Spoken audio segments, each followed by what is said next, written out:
In the spring of 2026, the Department of Homeland Security announced a number that stopped a lot of people mid-scroll: 1 million. That is the annual target Immigration and Customs Enforcement set for deportations, formally recorded in its own budget documents as a goal of 1 million returns and removals a year, backed by new funding from Congress. In Minneapolis and St. Paul, federal agents launched what officials themselves called the largest immigration enforcement operation in American history, sweeping through the Twin Cities and then across the entire state of Minnesota. Buses and vans became a familiar sight outside apartment complexes at dawn. New software, built to track and predict the movements of undocumented people using biometric data, quietly went into use. Cable news ran the footage on a loop. Neighbors argued about it in group chats. Somewhere in that noise, a claim kept surfacing again and again in comment sections and dinner table arguments alike. This has never happened before. This is new. This is unprecedented.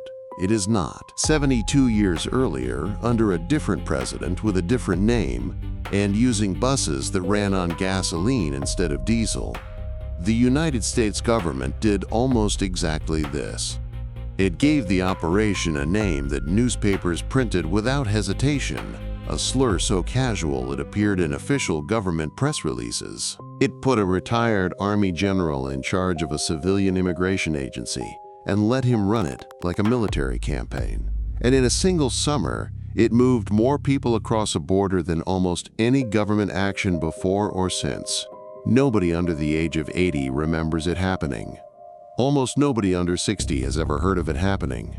And that gap between what happened and what we remember happening is where this story lives. This is not a story about whether the people being deported today broke the law, or whether the people deported in 1954 did. That argument has been running for over a century, and it will keep running long after this video ends. This is a story about method, about what a government does when it decides to remove a very large number of people from the country in a very short amount of time, about the machinery it builds to do that, about the people who get caught inside that machinery who were never supposed to be there, and about whether we, as a country, actually learned anything from the last time we tried it. To understand what is happening in 2026, you have to go back to a summer that most textbooks skip entirely. The story starts not in 1954, but a few years earlier, with a labor shortage created by two wars back-to-back. World War II and then Korea had pulled millions of American men out of the workforce and into uniform. Farms in the Southwest still needed hands, and Mexican workers filled that need, first through an official government program called the Bracero Program, which allowed Mexican laborers to enter the United States legally on temporary work contracts, and then, increasingly, through informal and undocumented channels that grew far faster than the official program ever could. Historians estimate that between 1944 and 1954, undocumented crossings from Mexico increased by roughly 6,000%. By some estimates, more than 1 million people crossed the Rio Grande without authorization in 1954 alone, before the operation that would define that summer even began. At the same time, veterans were coming home from Korea looking for work, and they were finding some of it already taken, or at least that was the story that spread through Southwestern newspapers and radio broadcasts. A federal commission appointed by President Truman had already sounded the alarm a few years earlier, describing the scale of undocumented migration in language that would sound familiar to anyone reading a headline in 2026. The commission's 1951 report stated that the situation had reached entirely new levels in the previous 7 years, and that in its newly achieved proportions, it amounted to what the report called virtually an invasion. That word, invasion, was not slang. It was printed in an official government document more than 70 years before it became a fixture of modern immigration debate. By 1953, the pressure had built to the point where the Eisenhower administration started looking for a solution, and the man who first proposed one was Harlan B. Carter. then the head of the Border Patrol in the southwestern United States. Carter's own history is worth pausing on for a moment, not to distract from the larger story, but because it tells you something about who was steering it. As a teenager in 1931, Carter had shot and killed a Mexican-American teenager named Ramon Casiano in Laredo, Texas. He was convicted of murder, and the conviction was later overturned on a technicality. 2 decades later, that same man was running federal immigration enforcement for an entire region of the country, and he was the one who first floated the idea of using the United States military to round up and deport undocumented Mexican immigrants on a massive scale.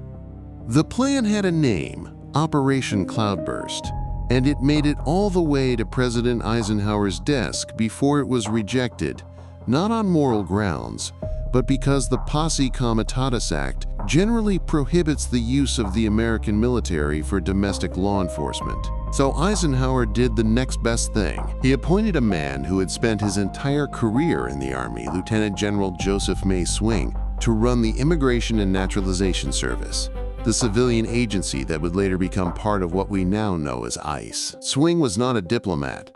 He was not a bureaucrat. He ran the INS the way he had run military units, with briefings, deployment maps, and coordinated multi-state sweeps that agents themselves described using war language. Before the operation launched, Carter told the Los Angeles Times exactly what was coming, in his own words, describing an army of Border Patrol officers, complete with jeeps, trucks, and 7 aircraft, promising what he called an all-out war to, in his phrase, hurl Mexican wetbacks back into Mexico. That word, the one used in his quote, became the name of the operation itself. On June 9, 1954, General Swing announced the launch of what INS officially and publicly called Operation Wetback. The operation moved in phases, starting in California and Arizona before expanding into Texas by mid-July. It was not subtle, and it was not meant to be. Newspapers were tipped off in advance because the administration wanted the coverage. Agents raided farms, bus depots, train stations, and entire neighborhoods, sometimes checking papers block by block. Nearly 5,000 people were apprehended on the very first day. Trucks and buses lined up outside detention points that had been set up in public parks because the existing facilities could not handle the volume. In Los Angeles, immigrants pulled off freight trains sat for 2 days without food or water while processing caught up with the pace of arrests. In Chicago, 3 plane loads of deportees a week were flown south, a detail that surprises most people who assume the operation stayed confined to the border states. Deportation by rail, by truck, by bus, and eventually by boat became so routine that in parts of Texas, roughly a quarter of everyone deported that summer was loaded onto ships.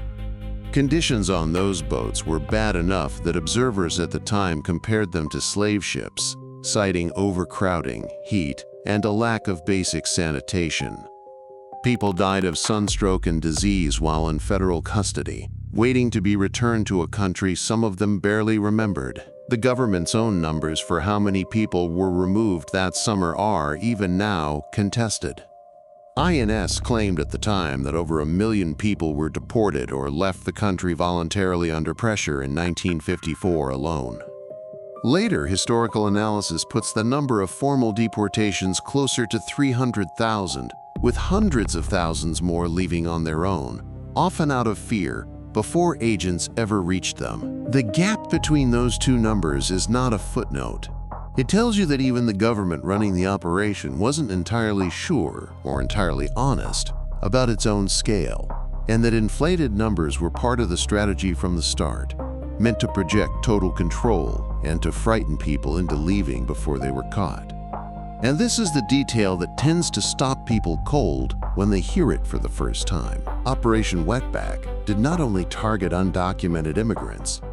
Because agents were working quickly, under pressure, often relying on appearance, accent, and neighborhood rather than paperwork, American citizens of Mexican descent were swept up and deported alongside undocumented workers. Some had never lived in Mexico. Some had been born in Texas or California, in families that had lived in the Southwest for generations, in some cases longer than the United States itself had claimed that land. There was no meaningful process in place to catch these mistakes before the trucks left. If you looked Mexican, worked with your hands, and were standing in the wrong field or the wrong bus station on the wrong day, your citizenship paperwork, if you even had it on you, might not save you in time. The press coverage at the time was not incidental, it was part of the design. INS officials understood early on that the operation would only work if it felt inevitable, if word spread faster than any single raid could travel, so that people would leave on their own before agents ever reached their town. Reporters were invited to ride along with Border Patrol units. Photographers captured long lines of men boarding buses, images that ran in newspapers across the Southwest within days. The strategy worked in a way that had very little to do with actual enforcement capacity. Historians studying the period have noted that INS officials, including Swing himself, routinely overstated both the number of agents deployed in the field and the number of people who had already left the country, because the fear generated by those numbers did more work than the agents themselves could. A rumor that a bus was coming through a particular neighborhood on a particular morning could empty that neighborhood faster than any raid, and empty neighborhoods, cleared without a single arrest, still counted toward the operation's success.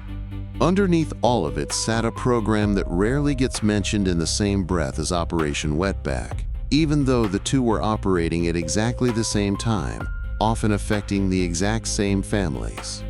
The Bracero program had been running since 1942, a formal agreement between the United States and Mexico that allowed Mexican laborers to enter the country legally on temporary contracts, mostly for agricultural work.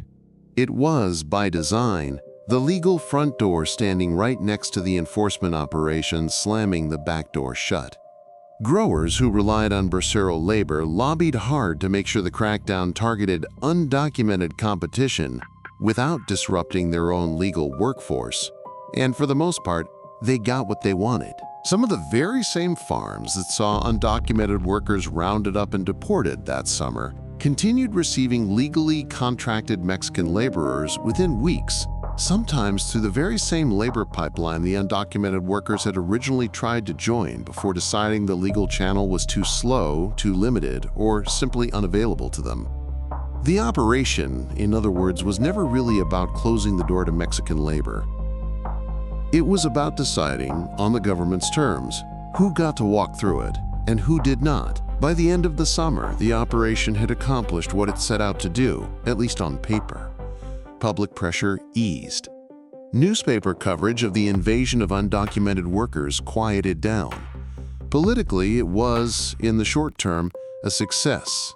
But economically, very little actually changed. The demand for cheap agricultural labor in the Southwest had not disappeared.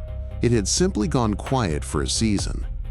The Bracero program, the official channel for Mexican labor that had existed alongside the undocumented flow all along, continued to operate for another decade, continuing to bring hundreds of thousands of Mexican workers into the same farms and the same industries. Legally, through the exact same regional economy the operation had just spent a summer disrupting. Within a few years, undocumented crossings began climbing again, because the underlying economic gravity that pulled workers north in the first place had never actually gone away. Operation Wetback did not solve the problem it claimed to solve. It interrupted it, loudly, publicly, and briefly, and then the pressure that created it simply reasserted itself once the cameras moved on. That is where the history sits, mostly undisturbed, in archives and in the memories of people now in their 80s and 90s who were children in southwestern towns that summer, who remember buses idling outside their block, who remember a father or an uncle who left the field before the trucks arrived and was never quite the same afterward, or who remember, less often talked about, standing on a porch watching a neighbor with citizenship papers in a drawer at home get loaded onto a bus anyway, because there was no time and no process to check. Now look at 2026. The numbers alone tell you the scale is real. ICE has set a formal target of 1 million removals a year, a figure large enough that meeting it would require a pace of enforcement not seen in generations. As of early April, the agency reported over 234,000 formal removals for the fiscal year, not counting voluntary departures, putting it on a trajectory that officials have openly acknowledged is historic. In Minneapolis and St. Paul, the operation that began in December 2025 and expanded across Minnesota was described by the Department of Homeland Security itself, in its own words, as the largest immigration enforcement operation ever carried out.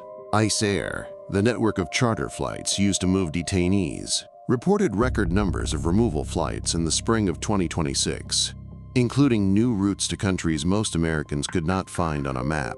Part of a growing practice of what are called third country transfers, where people are deported not to their home country, but to a third nation willing to accept them. The tools have changed even if the goal has not.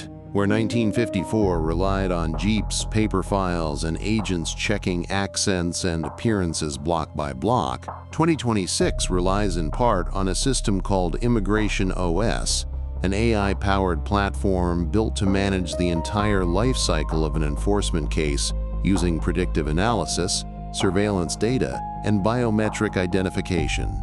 Immigration advocacy researchers have pointed out that there are currently few legal safeguards, such as a warrant requirement, governing how this technology is used, and have raised concerns that a system built and marketed for efficiency in deportation cases could, in principle, be expanded to track other groups the government considers a priority, citizens included. And just as in 1954, the operation has not been without its mistakes.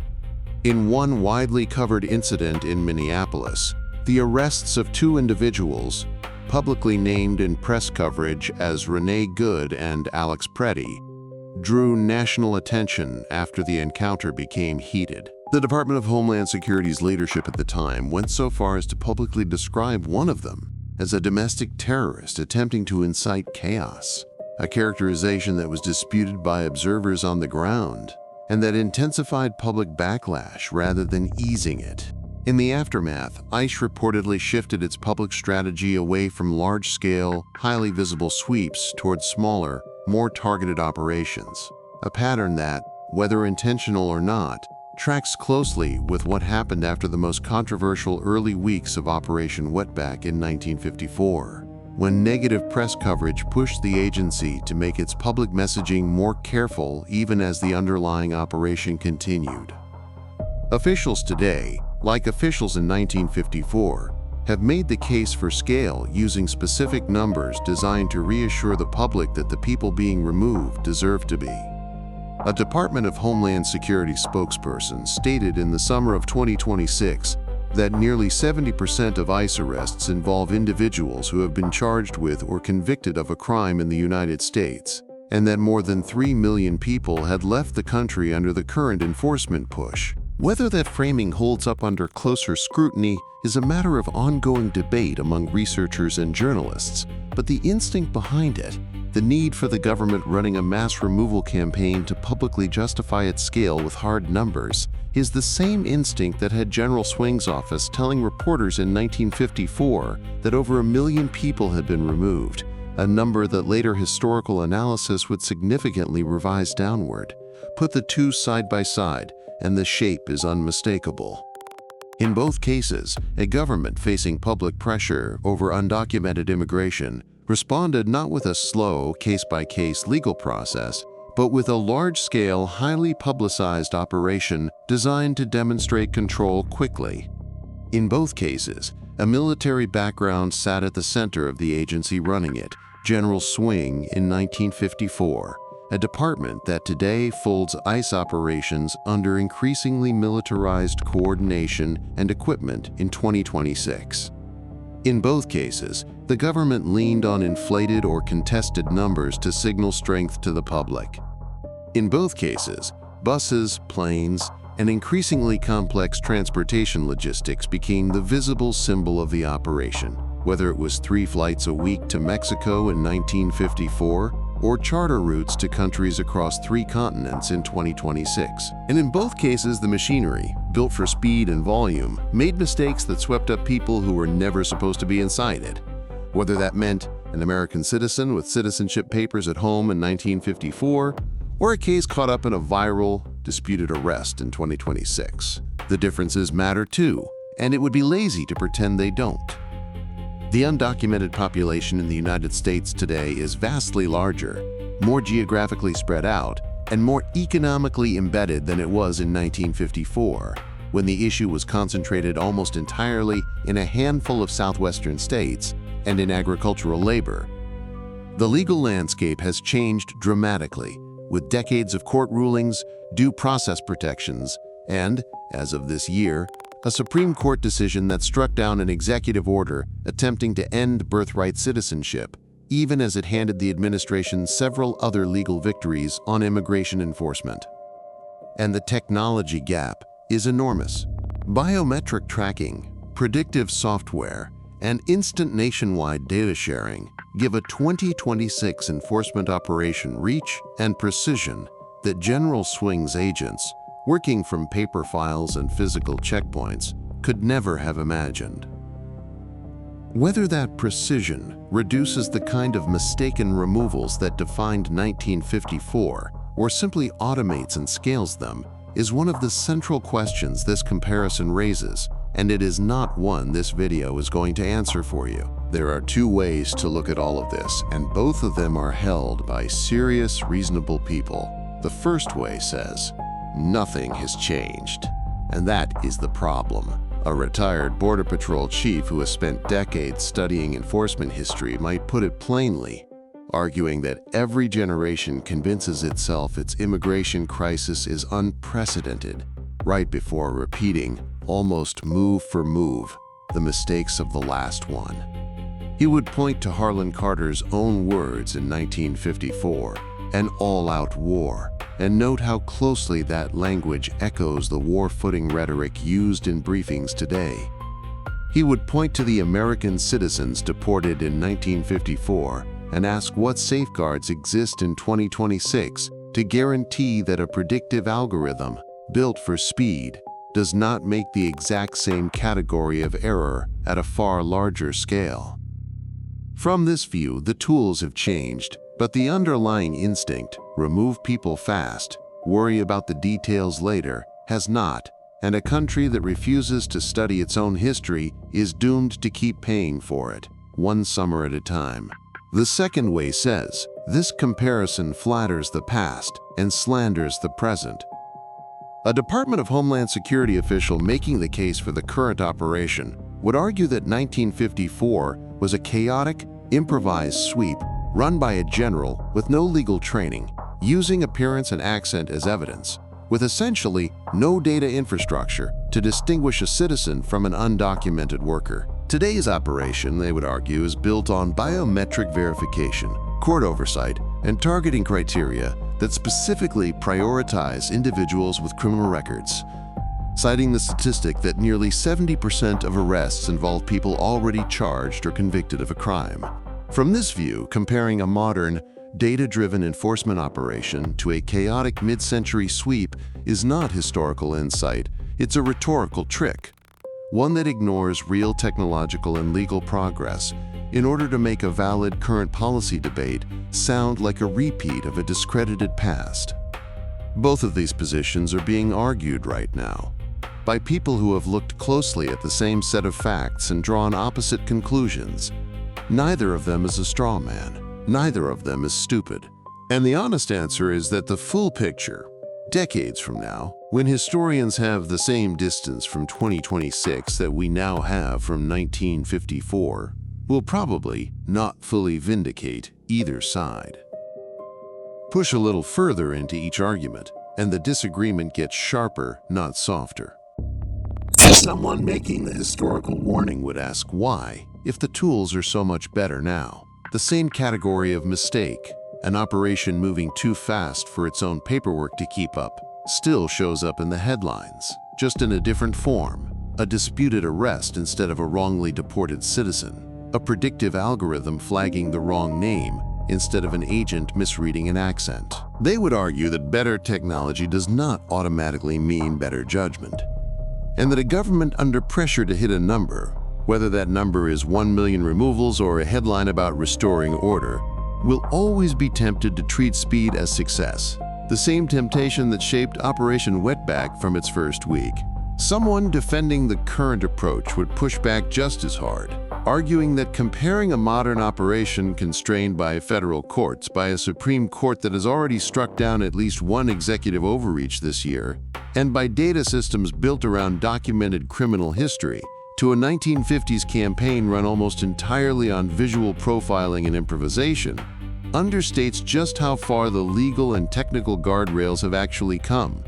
They would argue that isolated incidents, however loudly they trend online, are not evidence of systemic failure, and that holding today's enforcement to the standard of a chaotic mid-century sweep sets the bar so low it becomes almost meaningless as a comparison.